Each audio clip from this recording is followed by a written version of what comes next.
Hello and welcome to my first look at the brand new Warhammer 40,000 9th edition core rulebook. It's right here. You can buy it separately for £40, which is in line with the previous Warhammer 40,000 rulebooks. I do remember though that the box set for I think 3rd edition or so was about £45 or £40, and that included the rule book, and the rule book was about £25, but back then it was black and white, it wasn't hardcover, didn't have nearly as many pages. We've moved on from those times. Like it or love it, there's some artwork which is alright, but then there's some that is just truly epic. I much prefer the sort of like less colourful artwork in these books than you know, the sort of grim dark stuff rather than the, you know, really bright, you know, cartoonish looking Space Marines and Death Guard and things like that. Anyway, this book is included in the INDOMITUS box set, and there is still time for you to win that box set by going over to the video, which I'll leave in the comment section, and the set normally costs you £125. But you can win it for free, and I'll ship it around the world, and includes this core book. As you'd expect, you know, 40k has moved on a couple of hundred years from, you know, a few minutes to midnight lore-wise, and we've now got Abaddon, and we've got Gilliman, and we've got the Great Rift, and the Great Big Tear in space. So we've moved on from the Dark Imperium, you know, with Death Guard and things, and we've moved more into the realm of you know, near Primarch and you know, Primarchs. Not much going on the back, but yeah, front's good. We're going to be going through this page by page pretty much.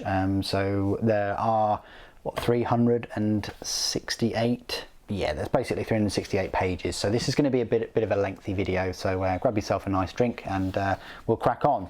You may have seen this book featured in other unboxings and first looks videos, I'm not sure, but thank you for joining me today in my little first look. So it says INDOMITUS, Warhammer 40,000, in the grim darkness of the far future there is only war. You've got the contents here, so you've got a little bit about the hobby, Dark Imperium, the Saga Imperialis, Warriors of the Emperor, Lost and Damned, Xenos Invaders, the rules, open play, match play, narrative play, and then rules appendix. Is published this year in 2020, and then it goes on to give you an introduction, the Warhammer 40,000 hobby, and this is where we get to get a little look at some of the newer models that are coming out, particular this big bunker thing, this Hammerfall bunker, the new kind of quad bike, and the weapons platform. It looks a bit dinky next to this thing. They've also got Sisters of Battle there, and you've got Chaos, and you've got Knights, and yeah, it's quite grandiose. Looks pretty cool. Collecting. I'm pleased that they've got their own sort of section here. It is about collecting, playing, painting, building, and so on. Hobby artisans, building worlds, crusade armies, build and paint. And then, yeah, you've got your little paint guide there, how to paint the models. You've got these hexagonal kits as well as like a painting mat. And then a bit of an advert for the community. Gaming, dice and tape measures and things, match play. And Dark Imperium. So this then focuses on the lore, and there's some really nice scenery here. I think there's some double page spreads. So you've got the Imperium. So here is a quadruple page spread. It's really beautiful actually. The full map here of the Segmentum Solar and the Ultima Segmentum, and this is the Cicatrix Maledictum, which if you're new to 40k, this is this big tear in space that is kind of separated two parts of let's say known space into across its rift really, but yeah, you've got some lovely artwork there, and you've got some different war zones here as well, if you can see those. So you've got some war zone Cadia, Nakmund, Baal, Ultramar and Pariah. Pariah, you'll see, will get a lot of attention because it focuses mainly on like Necrons. But this is the Imperium Sanctus, some new artwork which I've never seen before. Imperium Nihilus. Looks like a big double-barreled heavy bolter, but then you look at these actual Imperial Guard. It's crazy size. I mean, these big autocannons we've seen before, but yeah. And then the Emperor of Mankind. You actually get a facial shot now of him. And yep, there's the rule of Imperium. Angels of Death, so we talk about Space Marines here. And then the Warriors of Faith, which are the Adeptus Sororitas, or Sisters of Battle. The Inquisition, which includes the Ordo Hereticus, Malleus and Xenos. So they're still in Imperium at the moment. And then we go to Perils Unknown. So there's a few newer bits of artwork here with newer enemies and things, like these like fighting mushroom things. So these are Perils Unknown, which is interesting. Then you've got the Enemy Within, and then you've got the Dark Gods. So this focuses on Khorne, Tzeentch, Nurgle and Slaanesh. So if you think of chaos, you've got, you know, these are the four main areas of chaos. The Saga Imperialis. So you've got the Ages of Mankind all the way back from millennia 1 to 15, and it just goes right up to millennia 31. And then Remnants of the Dark Age. You've got a nice bit of artwork there of a Warlord Titan. It's actually to scale as well. It's good to get a piece of artwork that is kind of to scale with Titans. Legacy of Strife. You've got the Age of Darkness. And then a bit of a story there. The Age of the Imperium. Again, another bit of a story. The Alien Tides. Another bit of a story. And then the Horrors of Chaos and Black Crusades. Another short story. The Gathering Storm. And then an awesome looking piece of artwork with Saint Celestine, it looks like. And some of the Forces of Chaos with a big bloodthirster, and yeah, crazy. The Age of the Dark Imperium. Lovely bit of artwork there. I'm pleased that they gave that some space and some time. The Indomitus Crusade. So now we're right up to it. We're right in the thick of it now. You know, this is clearly on board one of the ships with these massive macro cannon things. And then you've got the Age of Witches. And the Warriors of the Emperor. So this will break down the different sections, such as the armies of the Imperium. So the armies of the Imperium, you've got the Adeptus Astartes, or the Space Marines. There's more and more Primaris coming through now. Before we only had a few squads and a tank, and now we've got, you know, they're filling every kind of slot. And they feature predominantly here, look, Space Marine chapters. The older legacy Space Marines don't really get a say or a place. Some of the artwork is still there though, but along with the Space Marines, you've got the Death Watch, which are specifically against Xenos or anything alien, and Grey Knights are specifically against Chaos. They're, you know, really high-powered psychers. Then you've got the Adeptus Sororitas, which are Warriors of Faith. They've got the power armor. It looks similar to the Space Marine power armor, but they don't really have any augmentations, and they don't go through the same process as Space Marines. Then you've got Warzone, so Warzone Pariah. So this is where it's all happening right now. Then you've got Adeptus Custodes. Now these are the golden chaps. Think of like almost mini Primarchs in a way.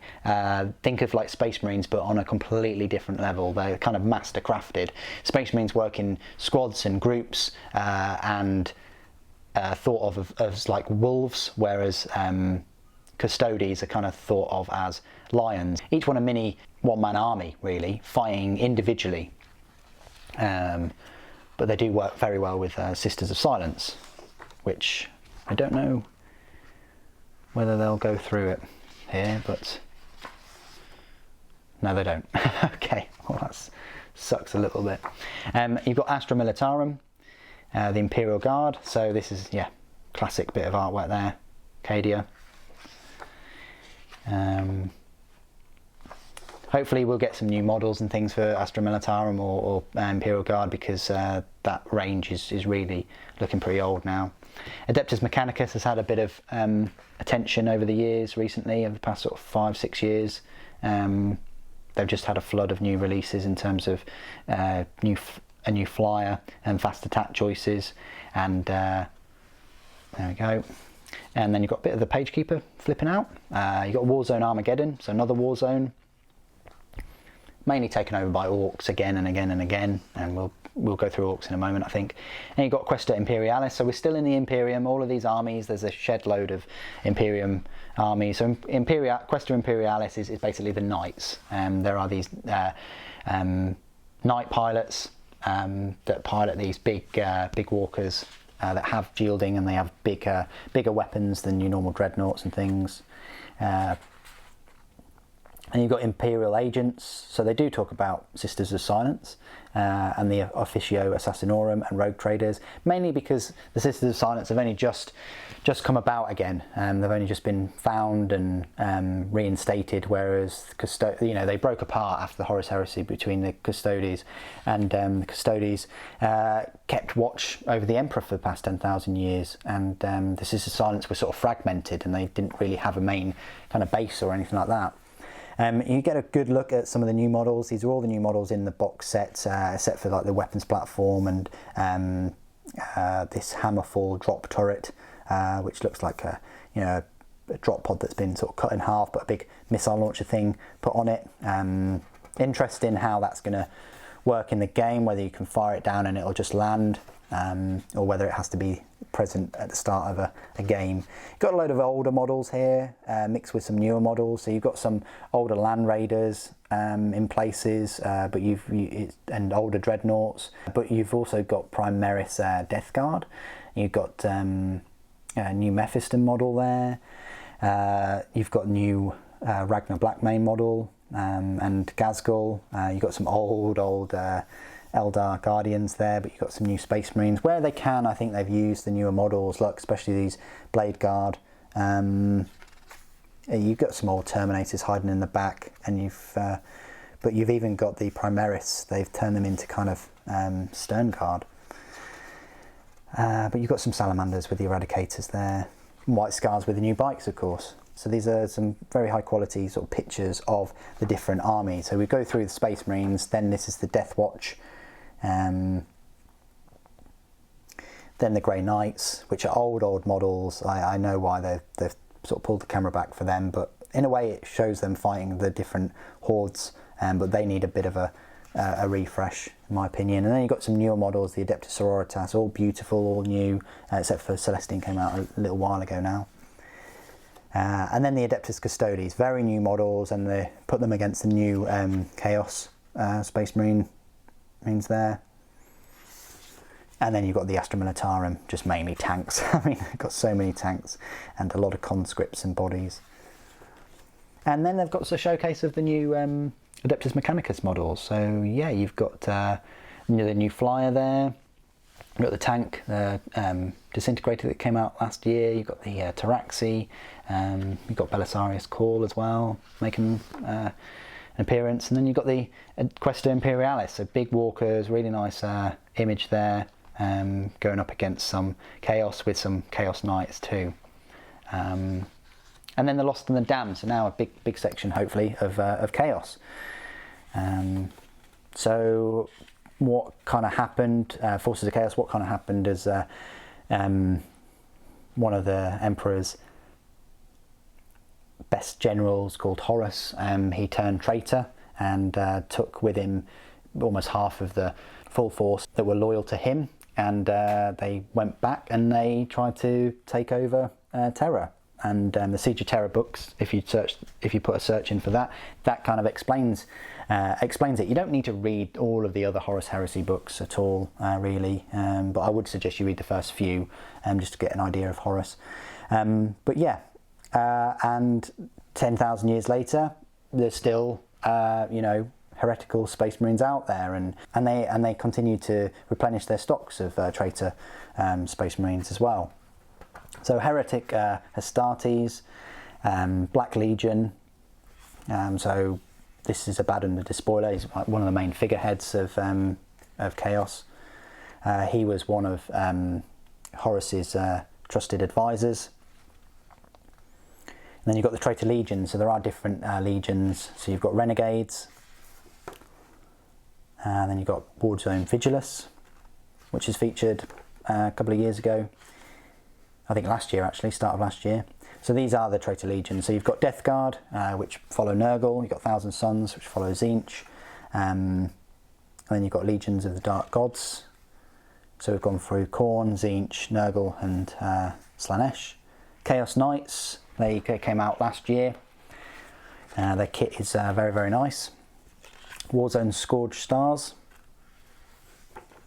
And then you get a nice load of pictures there of new Chaos Space Marines or Heretic Astartes. And there as well.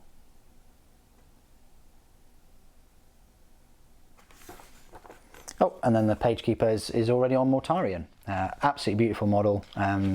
There are a couple of Traitor Primarchs out there, Mortarion being one and Magnus being the other, and they are huge. Hopefully we'll see Angron maybe next, and possibly Fulgrim at some point. So yeah, there's Magnus there, with the Thousand Suns and Ahriman. And the different Chaos Demons. The Bloodthirster is probably the oldest there, I think. Tzeentch then, and then that's not really a picture of, that is a greater demon of Nurgle, that's Rotigus, but it's not the one that you would normally see. And this is, I think it's Shalaxi, is it? Doesn't really say there, but you get the idea. They're the four main sort of Chaos Gods. There's some Chaos Knights, and then Xenos Invaders, so a big chunk here. The Xenos, I hope they get some love in 9th edition. You know, if the other armies get as much love as the Necrons are, then yeah, that was a really good sign. So the Xenos threat, you've got Craftworld Eldari, or Eldar as they used to be called. Very old race, used to say own the galaxy. Consist of many Psykers, if not all of them are Psykers. The Drukhari are basically the fallen Eldar. You know, they've gone down another path of sort of torture and imprisonment and things. Then you've got the Harlequins, which are, yeah, all intents and purpose Eldari, but acrobatic and very up close and personal. Lovely paint schemes. Inari, which are the children of Iniad, which is it's a rising force in the galaxy, basically the god of death, really. So that's growing at the moment. Warzone Lavernier, I think it is, and then Necrons. So they've already featured in the box set, and they'll feature predominantly for the first part of 9th edition. Hopefully Orcs will get some love at some point. Their range really needs a bit of an update. Then you've got Tau Empire. Again, they haven't had much love for a while. They've had some nice, I say robots, not nice battle suits from Forge World over the years, but I think that they should have some focus. Fifth Sphere Expansion. They're one of the newest races, Tau. And then Tyranids, big, gribbly, really lovely piece of artwork there. They don't fear anything really. They just want to devour everything and turn all biomass into energy and treat everything carbon-based as food. Gene Stealer cults, they're like a faction of Tyranids that sort of invade the planet before the Tyranid invasion. And then you get some nice pictures of them. So you've got a load of Eldari there, a load of new models. The new jet bikes are beautiful, Howling Banshees are beautiful. Just the Grav tanks and the Guardians need a big update, along with all the other Aspect Warriors. Yeah, I didn't think that they'd show any old Aspect Warriors there. Then you've got Drukhari, so the Dark Eldar, and you've got some Harlequins there. It's a shame because it would have been nice to focus in closer on the Harlequin models because they've got some really nice paint schemes, but Iniad gets some love. Lovely model there. And then some Necrons. So you've got the Scorpec Lord, one of the newest models. I think a Reanimator, and yeah, the new Warriors, of course, they'll be showing them off. And then Orcs, they'd have to show off Ghazghkull. Unfortunately, the Gorkanaut, which is like a mini Stomper, that is now the same price. I think that's like £65. I think that's £65 now, the same price as the Stomper, which is, yeah, ludicrous. It should have kept at its price. I think personally it should only be 50 at the max, but there we go. I don't want to complain too much. There's the Tau. So big battle suits. If you like battle suits and guns, lots of guns, then they're the army for you. And then Tyranids, if you like big gribbly monsters. Again, lovely army. I've got a load of Tyranids as well. Gene Stealer Cults, again, some lovely vehicles. I wish they'd move them over to Imperial Guard if they could. And then the rules. So at page 194, we go through the rules. So you've got open play, match play, and narrative play. So 272 to 276, you find an open hostility mission pack. Then you've got the rules key, basic rules. If you'd like me to do a video on the basic rules and how to play 40k, please just put it in the comments below and I'll go through all of this in detail. You've got battlefield, you've got measuring distances, you've got dice, roll-offs, re-rolls, data sheets. It goes through the data. I wish the data sheet was larger though. Like have it on one page and then the key on the other. That would have been better in my opinion. Then you've got the battle round. So you've got a number of these. You've got a command phase, movement phase, psychic phase, shooting phase, charge phase, fight phase, and morale phase. So lots of phases in 9th edition. But then it goes through each one, look, over a couple of pages. But you've got reinforcements, and you've got transports. It seems like there's lots of gaps, which, yeah, makes it sort of simpler to read in my opinion. You've got aircraft, you've got psychic phase, shooting phase, ranged weapon types, blast weapons, making attacks, invulnerable saves, charge phase, and heroic interventions. Fight phase,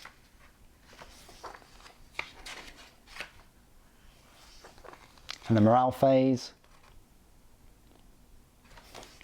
And then there you go, and then there's a bit of artwork there. And then missions. So you've got quite a few missions here. So you've got Only War. Oh, so you've got this mission, which is just Only War. And then Building an Army, Power Ratings and Points. And then you've got a few army showcases here. So Elliot Hamer's Dark Angels.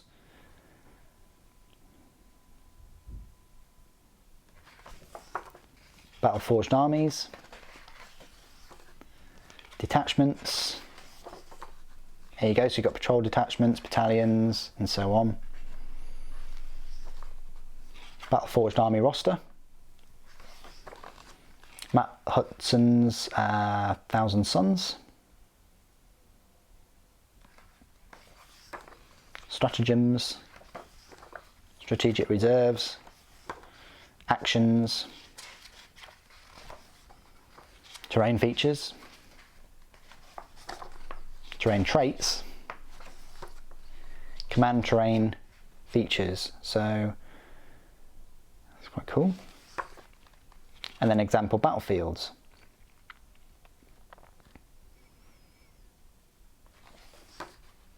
There you go, here's some example battlefields. That's pretty cool. I like it when they include something like this. And then open play.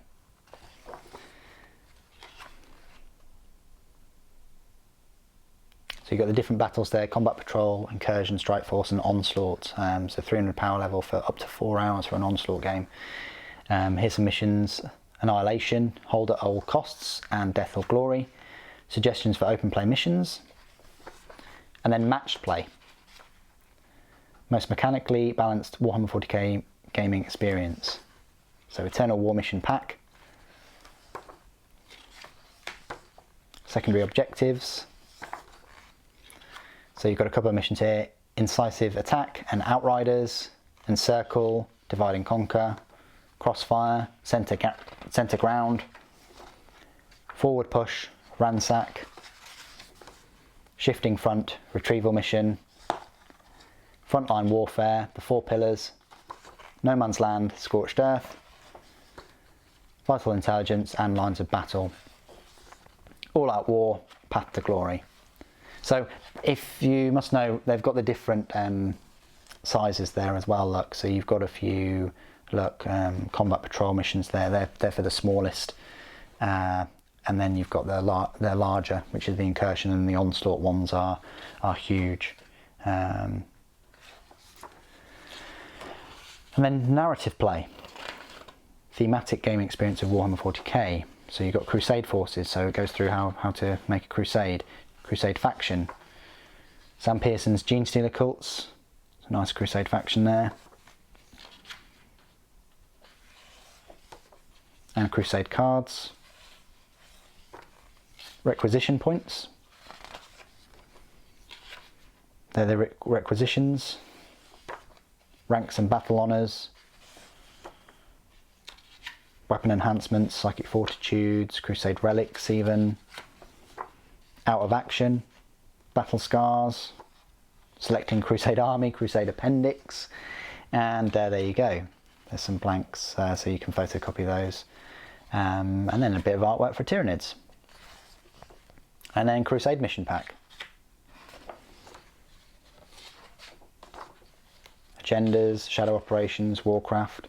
You've got some crusade missions: sweep and clear, supply drop, assassinate, supply cache, the relic, sabotage, recon patrol and the ritual, behind enemy lines, supplies from above, narrow the search, cut off the head, retrieval, raise and ruin, ambush, firestorm, grand assault, field of glory, and then the rules appendix. So quite a lot there, just for all the missions and things. You do get a beefy amount.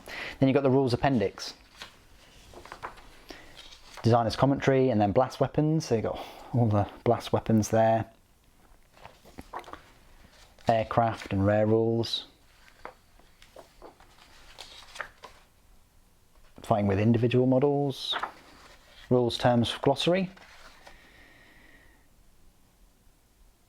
That's very good. I like the glossary. And then another piece of artwork there with some Eldar and some Phantom Titans. And Tyranids and Tau. And then Adeptus Sororitas. And then some Imperial Guard. So there you go. That's it. These faces, these really do remind me of the Game of Thrones season 6, I think it is. I think season 6, with the many-faced man, kind of, you know, with the faces in the little arches in the little areas of the wall. But there you go. That is my in-depth look at the rulebook. It's a whopper. You know, it's almost 400 pages, 368 pages or so. Really, really impressed. You get a ton of missions, from there really. Where's that? From page 240, you're going to get 100 pages worth of missions and crusade, and that's a big chunk of your book. I'm wondering whether they could put that in another book, but it's great that they've got it in this big chunky book too. And loads of lore, loads of photos, everything to sink your teeth into. Absolutely stunning book. Lots of beautiful page furniture as well, and some new artwork that we've never seen before. So I just thought that this book, the new 9th edition rule book, deserved a video of its own. Rather than me putting it in the unboxing video, I wanted to create a separate video to have an in-depth look at it, rather than a quick flick through on the unboxing. So thank you for finding this video in amongst all of the new videos I've been putting up, and I do hope it's been of some use to you. And what's your favourite part of this new rule book and the new rules? Please do put it in the comments below, as always. Thank you ever so much for joining me today. Thank you for watching. the Emperor protects.